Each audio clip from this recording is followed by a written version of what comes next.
Tim SAR mengevakuasi seorang pasien rujukan dan belasan penumpang perahu LONGBOAT yang menabrak karang di perairan Kaledupa, Kabupaten Wakatobi.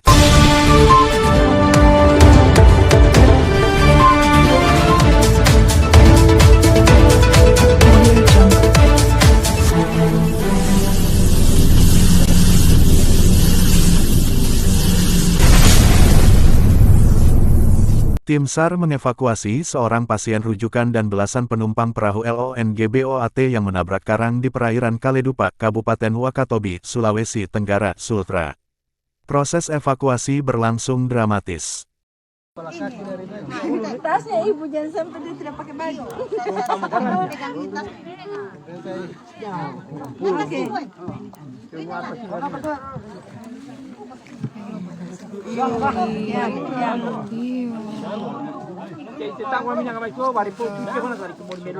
Sana bisa lebih lah, jangan sampai berubah. Ya Allah. Bismillah.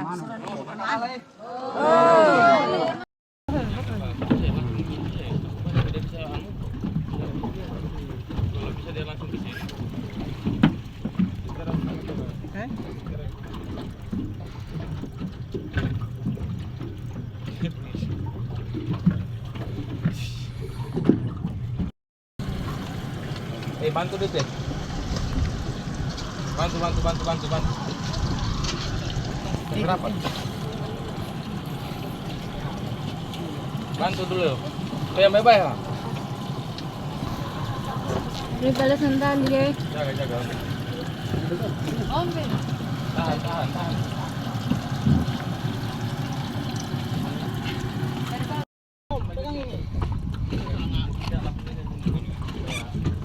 Mundur di belakang. Sebelah sana ya. Sebelah sana nanti. Kita maju lagi.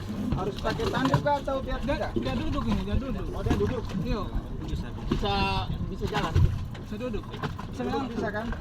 Tapi perawatnya mana?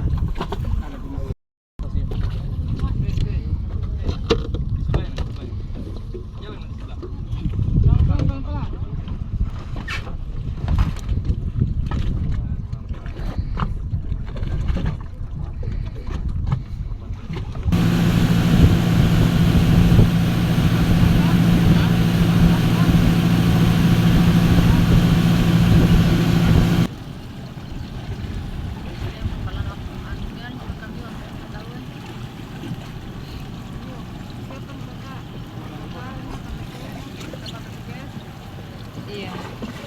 Nanti biar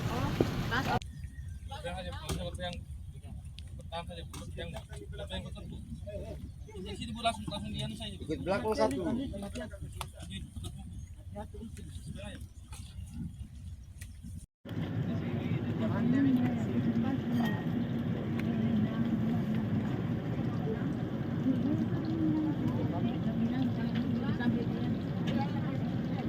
Laporkan proses evakuasi terhadap satu unit longboat yang menabrak karang dan mengalami kebocoran terus mati mesin di perairan Kaledupa, bahwa hari ini pagi ini proses evakuasi telah dilaksanakan dengan selamat. Untuk total POB ada 15 orang, 14 orang dievakuasi ke Wanti dan 1 orang menunggu proses evakuasi lanjutan dari pihak keluarga. Info berita yang dapat Anda saksikan, Huswana segenap kru yang bertugas undur diri.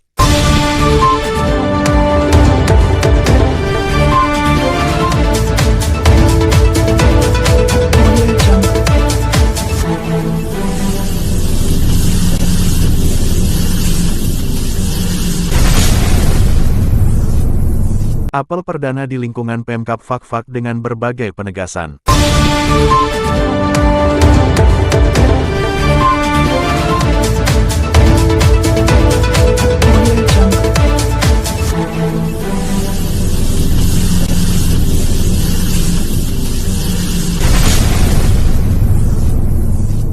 Fakfak, Bupati Fakfak Samaun Dahlan pimpin apel perdana di awal masa jabatan sebagai Bupati Fakfak, yang dihadiri seluruh pimpinan organisasi perangkat daerah OPD dan aparatur sipil negara ASN di lingkungan pemerintah Kabupaten Pemkab Fakfak. Apel perdana yang dilakukan di halaman kantor Pemakap Fakfak pada Senin tanggal 10 Maret tahun 2025 dalam pelaksanaan apel perdana masa jabatan Samun Dahlan sebagai Bupati dan Donatus Nimbekendit sebagai Wakil Bupati, yang perlu digarisbawahi dan wajib dilaksanakan. Agar tidak jadi kejahatan terstruktur, poin yang perlu yaitu tertibkan administrasi, mengurangi pemborosan anggaran dan juga tidak ada yang melakukan kegiatan di luar yang telah direncanakan. Menertibkan administrasi baik administrasi pemerintahan dan juga administrasi kependudukan yang dianggap sampai dengan saat ini administrasi masih tidak tertib, baik pemerintahan maupun administrasi kependudukan, dari tingkat paling bawah sampai perintah kabupaten. Selain itu juga terkait dengan kepegawaian yang tidak jelas dan melanggar aturan dengan adanya penerimaan honorer yang, karena dari tahun 2022 sudah ada perintah dan larangan dari pemerintah pusat terkait tidak lagi menerima dan mengangkat pegawai honorer namun di fak-fak terus dilakukan, pemerintah yang dipimpin Samun dan Donatus akan selalu mengikuti aturan. Karena tertib administrasi pemerintah di lingkungan Pemkab fak-fak berkaitan dengan kinerja dan hak seperti tunjangan tambahan penghasilan TPP, karena selama ini TPP ada yang tidak dibayarkan bahkan dipotong namun di masa Samaun akan dinaikkan TPP. Oleh karena itu Samaun sebagai pimpinan kepala daerah yang baru meminta agar SN rajin. Selain itu terkait dengan menekan angka pemborosan mengurangi pengadaan yang dianggap tidak perlu seperti pengadaan kendaraan bermotor roda 2 dan roda 4 yang semula ini ada kepala OPD menggunakan kendaraan dinas lebih dari satu kendaraan baik roda 2 dan juga roda 4. Selain itu juga larangan yang untuk ada negosiasi kegiatan yang belum waktunya apalagi kegiatan yang harus melakukan perjalanan dinas yang tidak jelas kalau belum ada uang selalu melakukan pinjam serta juga pinjam pada rekanan dengan masa kepimpinan Samaun dan Donatus sebagai Bupati dan Wakil Bupati dilarang. Info berita yang dapat Anda saksikan, Uswana segenap kru yang bertugas undur diri.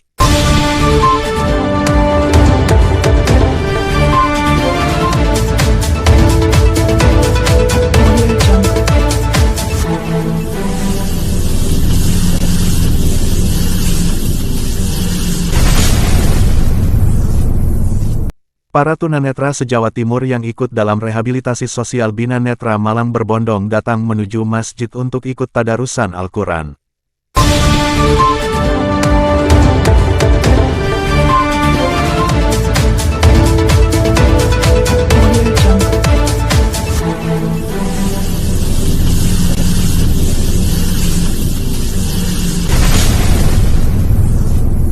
Tadarusan ini bertempat di Masjid An-Nur Kompleks Rehabilitasi Sosial Bina Netra Kota Malang, setiap sore selama Ramadan.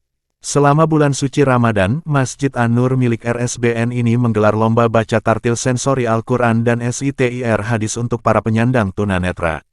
Tujuannya untuk menambah keterampilan penyandang tunanetra dalam membaca dan mengkaji Al-Quran secara lebih mendalam.